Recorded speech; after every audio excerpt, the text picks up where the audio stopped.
나라마다 민족의 고유의 명절이 있잖아요. 우리나라의 3대 명절이 뭘까요? 혹시 첫 번째는 당연히 설날, 두 번째는 추석, 세 번째는 뭘까요?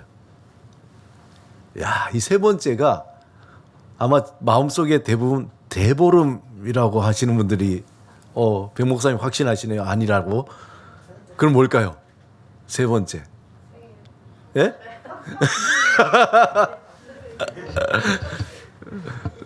예, 자기 생일. 예. 3대 명절 하면 설날, 추석, 저도 이렇게 찾아보고 깜짝 놀랐어요. 단오라고 합니다. 단오. 예. 우리에겐 별로 이렇게 익숙하지 않잖아요. 근데 단오인데, 우리나라 3대 명절, 이 단오가 음력으로 5월 5일이에요. 음력으로 5월 5일. 그래서 예전부터 악귀나 병마를 쫓아내고 또 예방하고 농사 짓는 사람들이 어떤 이게 보리풍작이겠죠. 풍작과 풍요를 기원한다는 단오. 예. 마음이 좋아요. 여러분들 모르셨다니까. 누가 단오입니다 이랬으면은 좀 이렇게 푹 식을 것 같은데. 예. 그러면 유대교의 3대 명절은 뭘까요? 유대교의. 자, 첫 번째는 막 던져보세요. 유월절 맞습니다. 두 번째는 부활절 아니에요. 유대교의 3대 명절. 예. 오순절. 예, 오순절. 세 번째는 장로님 초막절입니다. 초막절.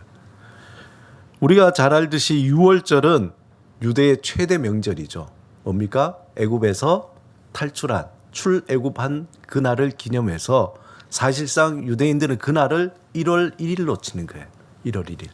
그래서 탈출한 그날을 기념해서 지키는 명절이고, 그 다음에 초막절은 가을의 대표적인 명절이에요. 초막절. 가을에 농작물을 거두는 시기에 추수에 대한, 어떻게 보면 우리의 추수감사절 같은 경우이죠. 그래서 광야 때에 하나님이 주신 은혜에 감사하다고 그들이 다 초막에서 지내는, 그래서 초막절이라고 이야기를 합니다. 그 다음에 사실상 오순절은 원래 구약의 이름은 맥추절이에요. 맥추절. 우리 단오하고 비슷한 시기에 보리를 타작하는 그런 시기의 절기입니다. 이걸 또 칠칠절이라고도 해요. 그래서 보리를 추수하기 시작할 때에 하나님께 감사드리는 날이 맥추절입니다. 신약에 와서는 이제 부활절이 있고 그 다음에 50일, 오순절이잖아요. 50일이 딱 되는 그날 성령 강림하셨다 그래서 그날을 오순절이라고 그렇게 지키고 있습니다. 교회력으로. 오늘 성경 본문의 배경이 된 게 바로 오순절입니다. 성령님이 임하신 그날. 구약으로 치면은 77절이 되는 거죠. 맥추절. 그때에 제자들이 예수님이 승천하시면서 약속을 하셨죠. 너희가 모여서 기다리면은 성령을 선물로 주리라. 그 약속을 믿고 기다리면서 모여서 함께 합심하여 때를 따라서 기도를 했습니다. 그때에 오순절 그날, 77절 맥추절 그날에 성령이 강하게 바람같이 임하시더니 마치 불의 혀처럼 갈라져서 거기에 모인 모든 사람들의 머리 위에 임하게 된 거예요. 그리고는 갑자기 다른 언어로, 방언으로 막 얘기하게 된 거죠. 그 당시에 여러 가지 지방어로 얘기를 하게 된 겁니다. 마침 그때에 세계 곳곳에서 디아스포라, 유대인 디아스포라라 그래서 유대인인데 흩어졌던 사람들이 다 모였을 때에 뭔가 와글와글 시끄러운데 가보니까 놀랍게도 자기들이 들을 수 있는 언어로 얘기하는 겁니다. 그런 신비로운 광경을 목격한 것이죠. 그래서 그들은 제자들이 자신들이 알아들을 수 있는 말을 하니까 놀라고 당황스러워서 이게 도대체 무슨 일인가라고 서로 이야기하는 거죠. 그중에 어떤 사람은 뭐라 그러면 저 사람들이 술에 취해가지고 그냥 횡설수설하고 있는 거야. 그렇게 놀리기도 했다는 겁니다. 그런 이런저런 이야기가 있을 때에 그때 베드로가 일어나서 뭐라고 얘기하냐면 우린 술 취한 게 아니다. 술 취한 것이 아니라 구약에서부터 예언되었던 일이 이루어지고 이날 선포하는 날이다. 그렇게 얘기하는 겁니다. 그래서 베드로가 이제 이 일을 시작으로 성령 강림을 시작으로 하나님의 심판이 시작되고 그 심판의 주관자는 유대인의 손에서 죽었다가 다시 살아난 예수라고 선포하는 겁니다. 그 얘기를 들은 유대인들이 두려움에 떨기 시작한 거예요. 야, 놀라운 사건이 막 자기들 앞에 펼쳐졌는데 그때에 베드로가 일어나서 너희들이 죽인 예수가 부활하셔서 바로 이분이 메시아이시고 이분의 심판자이시다. 이렇게 얘기하니까 가슴이 떨리기 시작한 거죠. 그곳에 모인 사람들이 마음이 찔려서 그런 베드로에게 우리가 어떻게 해야 되냐, 어찌할꼬 그렇게 묻습니다. 그것이 오늘 본문 37절 38절 이야기입니다. 우리 다 같이 37절 38절 함께 읽겠습니다. 시작. 그들이 이 말을 듣고 마음에 찔려 베드로와 다른 사도들에게 물어 이르되 형제들아 우리가 어찌할꼬 하거늘 베드로가 이르되 너희가 회개하여 각각 예수 그리스도의 이름으로 세례를 받고 죄 사함을 받으라. 그리하면 성령을 선물로 받으리니. 두려워 떠는 그들에게 베드로가 단호하게 뭐라고 얘기하면 회개하라는 거예요. 회개하라. 성령이 우리에게 임하실 때에 일어나는 가장 핵심적인 현상이 뭐냐면 회개하는 겁니다. 방언하는 것도 아니요, 어떤 기적이 일어나는 것도 아니요, 성령이 임했을 때에 가장 우선적으로 일어나는 현상이 회개하는 거예요. 그런데 오늘 본문에 보면은 여기서 회개하기 이전에 마음이 찔렸다 그랬어요. 거기 모인 모든 사람들이 마음이 찔렸다. 영어로 보면 참 재밌는데 그 표현이 cut the heart라는 거예요. 마음이 어떻게 됩니까? 쫙 잘린 거죠. 말 그대로. 원문에 보면은 어떤 말이냐면 마음에 이 칼로 이렇게 확 통과시키는 거, 그런 것처럼 찔림이 있다는 거예요. 더 리얼하죠. 마음에 칼로 자르는 것 같이 찔림이 있는 거죠. 말 그대로 우리의 심장을 관통하듯 그러한 고통이 있는 거예요. 베드로가 그 얘기를 했는데 왠지 모르게 마음이 찔리는 게, 막 마음이 너무 고통스럽고, 야, 이게 어떻게 해야 되나? 우리 그런 경우 있잖아요. 뭔가 잘못할 때에 마음이 찔린다라고 할 때 그때 막 마음이 덜덜덜 떨리잖아요. 성령님이 우리 안에 거할 때에 가장 중요한 역할이 뭐냐면은 마음에 찔림을 주는 거예요. 마음에 찔림을.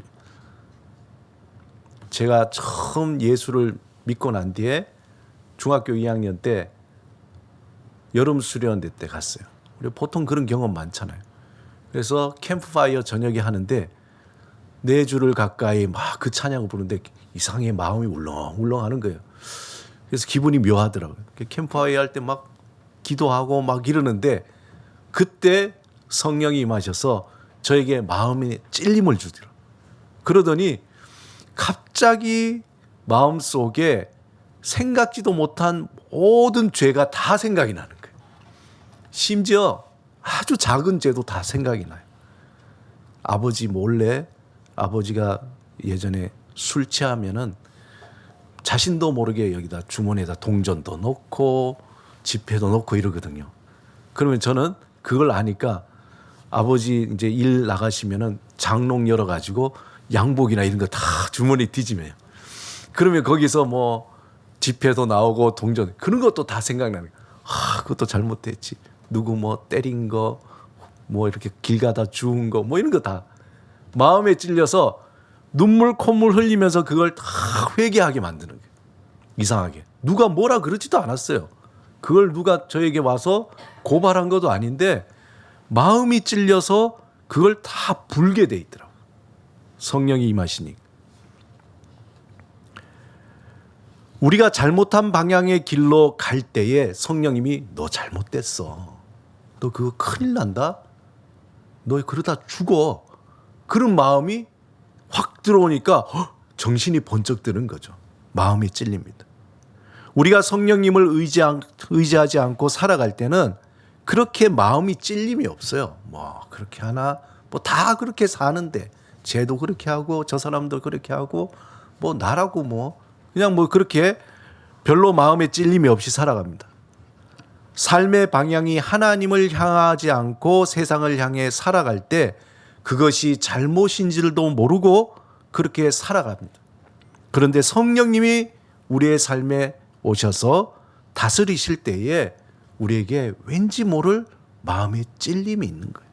그것을 경험하게 됩니다.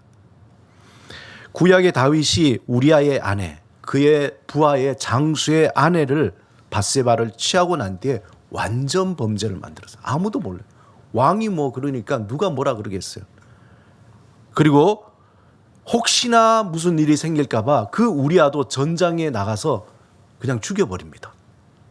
그러니까 완전 범죄가 된 거죠. 한마디로 살인을 저지른 겁니다. 그리고 밧세바를 아내로 취하여서 야 이제는 완벽해. 아무도 몰라. 그리고 모든 것이 다 잘 되었다고 생각하면서 편안하게 살려고 했어요. 그런데 어느 날 나단 선지자가 다윗에게 와서 한 부자 얘기를 쫙 늘어놓는 거예요. 어떤 부자가 있었는데 양을 키우고 또 한 가난한 사람이 있었는데 뭐 줄줄 얘기하나요. 그러면서 그 부자가 손님이 왔는데 그 손님의 자기 양을 이렇게 죽여서 음식을 만들려니까 아까워.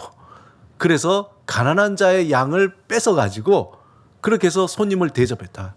이 얘기를 듣자마자 다윗이 열이 확 받치는 거죠. 그래서 아니 벼룩의 간을 빼먹지. 자기 걸 안 하고 이런 나 같으면은 그 사람 죄를 4배나 벌을 주겠다라고 얘기하니까 나단 선지자가 뭐라고 그러냐면은 바로 그 사람이 당신이요. 나단 선지자가 다윗의 모든 죄를 낱낱이 드러내면서 하나님의 심판을 예언합니다. 그럴 때에 그 소리를 들은 다윗은 마음에 찔림이 있는 거죠. 그리고는 내가 여호와께 죄를 범하였다. 그렇게 고백을 하는 겁니다. 그렇게 지은 시가 유명한 시편 51편이에요. 우리 한번 1절에서 3절 같이 읽어보겠습니다. 시작. 하나님이여 주의 인자를 따라 내게 은혜를 베푸시며 주의 많은 긍휼을 따라 내 죄악을 지워주소서. 나의 죄악을 맑게 씻으시며 나의 죄를 깨끗이 제하소서. 물은 나는 내 죄과를 아오니 내 죄가 항상 내 앞에 있나이다. 나단 선지자를 통해서 마음의 찔림을 얻고 내가 큰 잘못을 저질렀구나. 그렇게 다윗은 깨달은 거죠. 성령님이 우리에게 임하실 때에 우리는 하나님 앞에서 사람 앞에서가 아니라 하나님 앞에서 마음의 찔림을 경험합니다. 이러한 마음의 찔림은 뭐 단순한 후회가 아니야. 내가 뭐 잘못했구나. 뭐 거기에 또 그럴 수도 있지. 이렇게 쓰면 안 돼요. 내가 그냥 잘못했네. 요 정도가 아니에요. 그리고 후회나 뉘우침 이런 것 그런 차원을 넘어서는 겁니다. 하나님 앞에서 마음의 찔림은 우리 삶의 모든 실체가 확 드러나는 거예요. 내가 이런 사람이었구나 라고 확 표현이 좀 그렇지만 그럼 표현 쓰면 안 되겠다 설교 때. 확 드러나는 거예요. 무슨 표현인지 아시겠죠? 까 이렇게 되는 거예요. 확 뒤집어지는 거예요. 누가복음 15장 17절에서 아버지의 재산을 받아 허랑방탕하게 탕진한 둘째 아들이 있어요. 그리고 아들이 이제 모든 것을 다 잃어버리고 난 뒤에 결국 돼지 우리에 가서 돼지가 먹는 쥐염 열매를 먹으면서 살게 됩니다. 그러면서 배를 채우고 있는데 그 자신을 돌아보면서 마음에 찔림이 있는 거예요. 자기의 어떤 실존을 보는 거죠. 내가 왜 아버지를 떠나서 여기 왔을까? 그냥 아버지 집에 있었으면 좋았을 텐데. 그러면서 이렇게 고백하죠. 이에 스스로 돌이켜 이르되 내 아버지 집에는 양식이 풍족한 품꾼이 얼마나 많은가. 나는 여기서 줄여 죽는구나. 그제서야 자신의 잘못을 알게 되는 거죠. 인간의 실존을 알게 된 거예요. 다 허비하고 다 쓰고 난 뒤에 그가 그렇게 꿈꾸고 그렸던 그 생활이 결국은 뭡니까? 돼지우리와 같은 삶이었다는 거죠. 허망하고 허무한 신기루를 찾아서 허비한 시간들, 단순한 후회가 아니라 가슴이 찢어지는 고통과 함께 개탄하며 현실의 눈이 확 뜨이는 거예요. 이것이 성령이 임할 때에 마음이 찔리는 겁니다. 마음이 찔리는 거예요. 당시 성령이 임하여서 제자들이 방언으로 말하며 베드로가 그들의 죄를 지적할 때에 함께 있었던 유대인들은 자신들이 하나님의 아들이 무슨 짓을 했는지 그전엔 몰랐어요. 그러나 베드로가 그렇게 얘기하니까 성령이 임하셔서 와, 이거 큰 죄를 저질렀구나. 그들의 마음이 찔림이 되었습니다. 그들이 곧 하나님을 자신의 손으로 십자가에 못 박아 죽였다는 사실을 그제서야 알게 된 거예요. 그제야 그들의 눈이 확 뜨여서 앞으로 받을 심판에 두려워 떨면서 마음이 찔려 어찌할꼬 베드로에게 묻는 겁니다. 그러자 베드로는 그들에게 뭐라고 얘기하냐면 회개하라. 회개하라. 회개하라. 여러분, 구약에서부터 신약에 이르기까지 일관적으로 선포된 말씀이 뭐냐면은 회개하라입니다. 회개하라. 회개하라. 이 회개하라는 성령이 임하실 때 반드시 나타나는 행동이에요. 그것이 회개입니다. 그래서 회개는 뭐냐? 회개는 하나님, 제가 잘못했습니다. 제가 음란한 마음을 품었습니다. 제가 누구를 속였습니다. 제가 거짓말을 했습니다. 이러한 단순한 차원을 넘어서는 거예요. 회개는. 단순히 자신의 죄를 고백하는 것을 넘어서는 아주 구체적인 행동이라는 겁니다.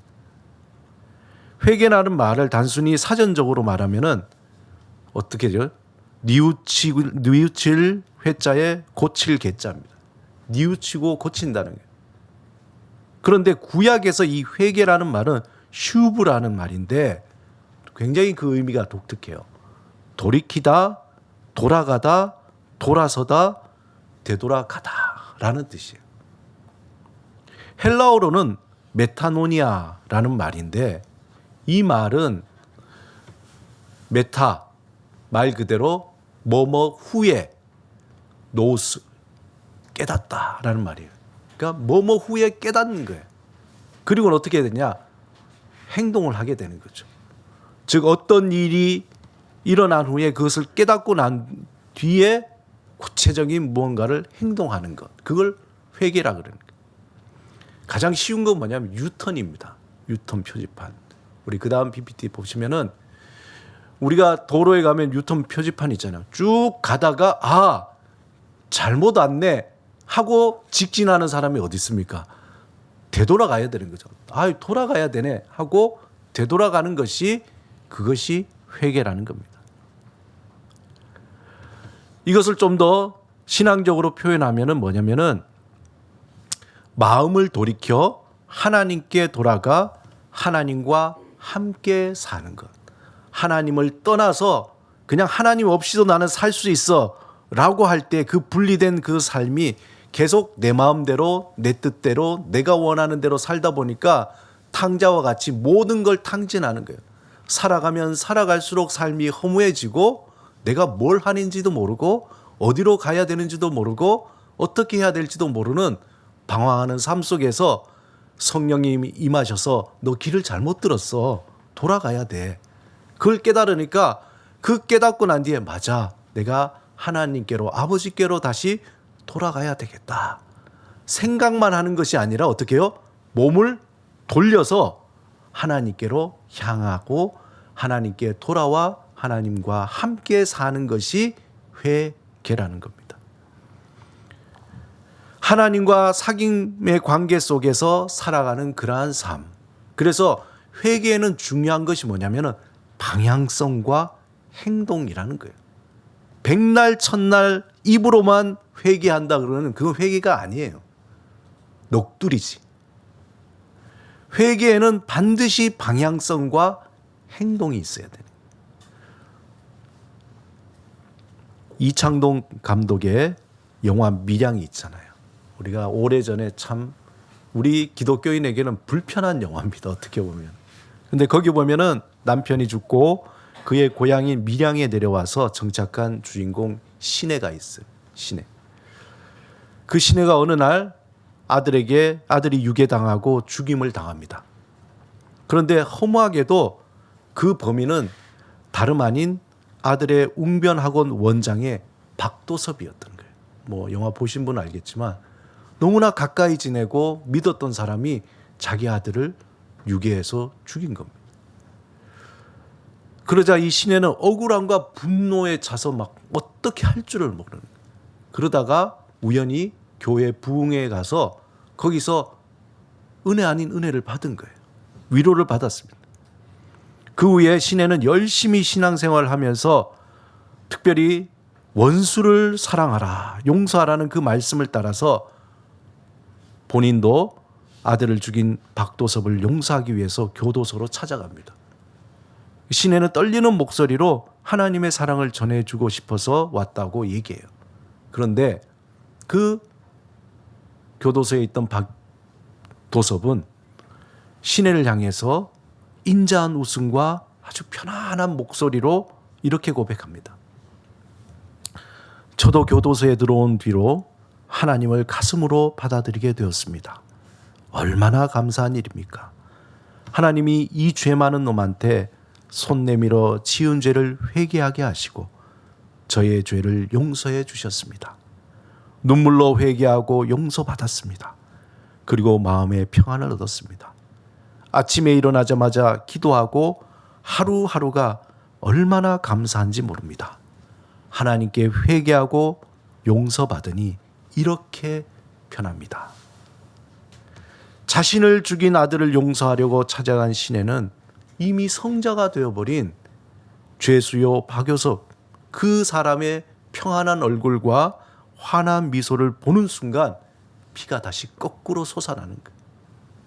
그리고 하나님을 향한 분노와 억울함으로 그 순간 미쳐버릴 것 같아요. 안 그렇겠습니까?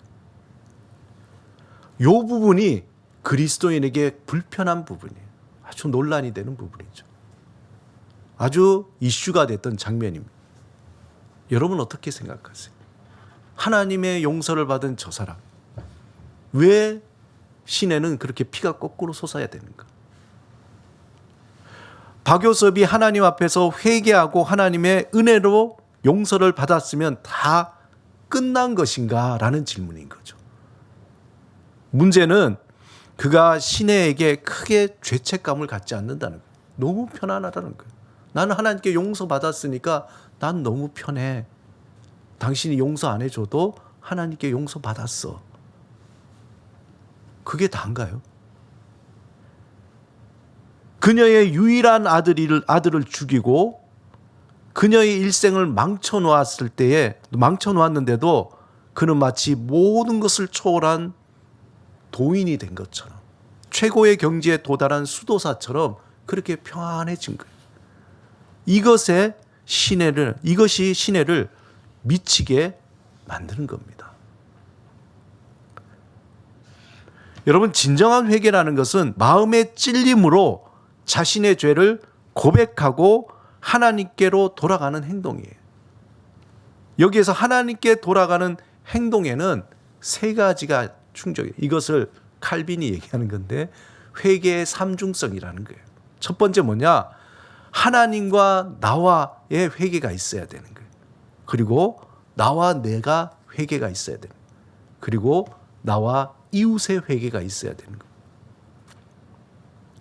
세례 요한이 누가복음 3장 8절에 뭐냐면 회개에 합당한 열매를 맺으라고 얘기해요.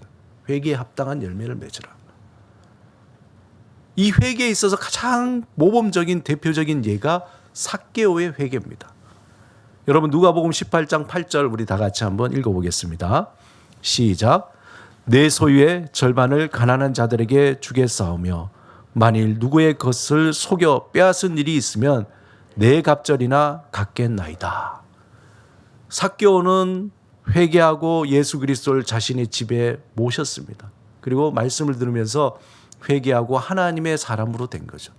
거기서 끝난 것이 아니라 그는 회개하고 난 뒤에 하나님과 자신과의 문제에 있어서 죄의 사함을 받았을 뿐만 아니라 이제 자신 속에 있었던 그 어떤 응어리, 자신과 자신의 화해가 또 이루어진 거예요. 그리고 이제 자신이 저질렀던 죄에 대한 대가로 구체적인 행동의 표현이 바로 소유의 절반을 가난한 자들에게 주겠사오며 만일 누구의 것을 속여 빼앗은 일이 있으면 내 갑절이나 받겠습니다. 이웃에 대한 회개의 구체적인 행동이 있었다는 거예요. 삭개오는 첫째 하나님 앞에서 죄를 고백하고 예수님을 영접하는 행동, 둘째 자신이 새로운 삶을 이제 살겠다는 행동, 그리고 그것의 표현으로 이웃에 대한 구체적인 행동의 변화를 보여주었습니다. 이것이 진정한 회개라는 거예요. 진정한 회개. 사랑하는 여러분, 말씀이 육신이 되어 예수 그리스도를 만날 때에 성령이 임하시고 하나님 앞에서 마음의 찔림으로 우리가 죄인임을 고백하게 됩니다. 그리고 예수 그리스도를 구주로 영접하게 되는 거죠. 무슨 의미냐? 예수님이 나를 죄에서 구원하시는 구원자이시며 이제 내가 삶의 주인이 아니라 예수님이 나의 삶의 주인이라고 영접하는 거죠. 이제 새로운 삶을 살게 되고 새로운 언어, 복음의 언어로 말을 하게 되고 행동하는 겁니다.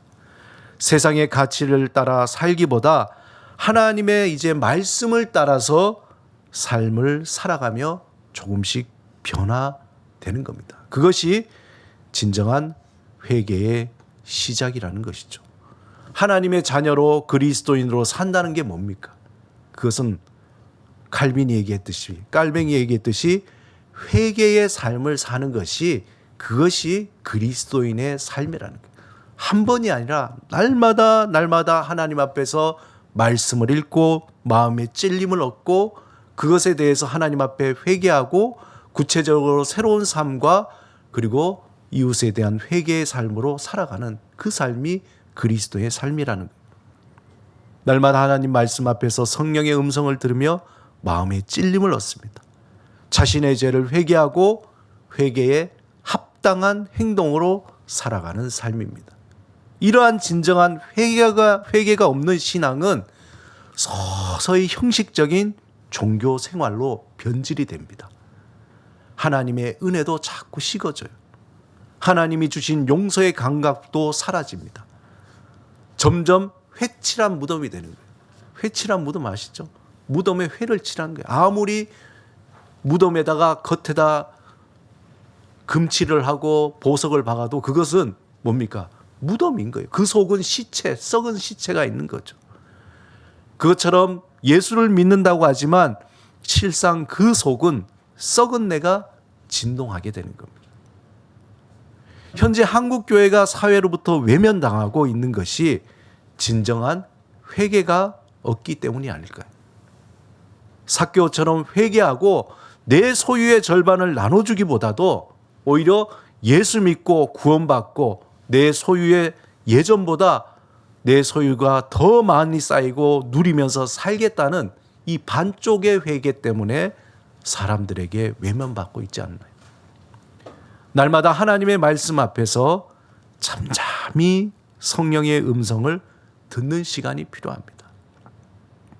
마치 나단이 다윗에게 직언한 것처럼 마음에 찔림이 있지만 그 음성을 들어야 합니다.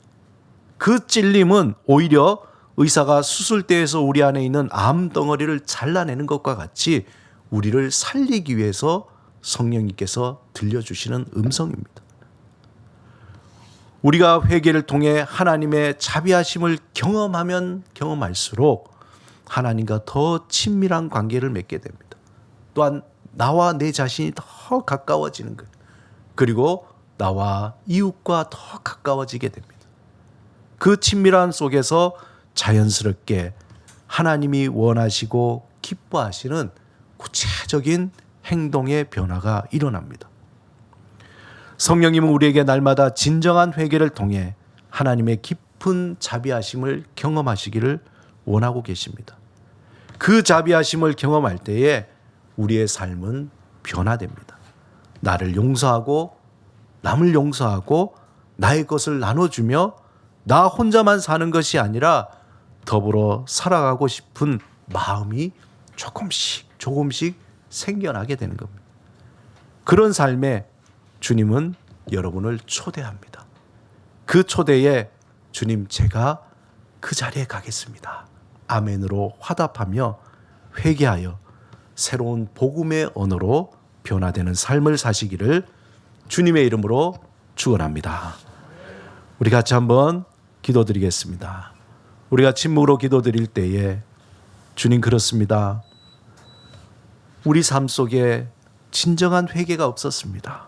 말로만, 입술로만 회개했습니다. 말씀에 찔림을 얻고 주님, 아주 작지만 아주 또 때로는 소극적이지만 회개에 합당한 열매로 구체적인 행동을 하게 하옵소서. 성령이 임하시고 도와주시옵소서.